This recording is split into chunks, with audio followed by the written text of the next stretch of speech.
السلام عليكم، مرحبا بكم في قناة لمسات جوجو ديزات. وش راكم الأحباب؟ إن شاء الله تكونوا كامل بخير وعلى خير. الوصفة اليوم عندنا وصفة ليزابا سهلة ماهلة، ووصفتها سهلة أكثر ما يكون. وش فيها؟ عندنا ليزابا البنات نغسلوها مليح على بالكم. عندنا شوية زيتون أنا ما كثرتش، غلوه مع السكر باه تروح هذيك الملاحة نتاعو، فهمتوا؟ ومن بعد ترجعي تاني تغسليه 3 ولا 4. هنايا وش عندنا في البهارات؟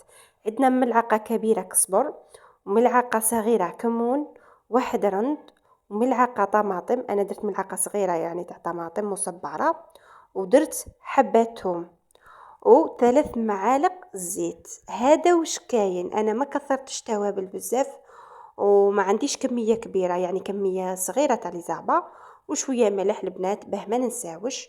وانتوما اللي تحبوا بزاف البحار تقدروا تزيدوا. يعني اكثر حاجة في ليزابا يعني المكونات، هي اكثر حاجة تجي فيها الكزبر والكمون، يعطوا لها بنة. والسر خلاف باه يعطيك بنة تاني، لازم تغلوها مليح في الزيت. اذا ما قليتيهاش مليح ما راحش تجي بنينه. كي تغلى مليح تزيدي الماء. انا هنا شوفوا كي طابت هكا عاقد هذاك لاصوص.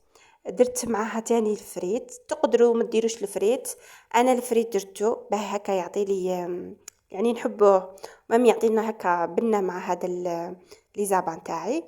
وصفة سهلة ما تديش الوقت خلاص، وبنة ما شاء الله، البنة وحدها. وهذيك اللي البنات تذوب في الفم، ولا غير ذوب زبدة ما شاء الله. وجربوا الوصفة وما تندموش، وسهلة ماهلة وما تديش الوقت خلاص. ها هي وصفة تاع نهار اليوم، وإن شاء الله تكون عجبتكم وتنال إعجابكم. تهلاو في رواحكم.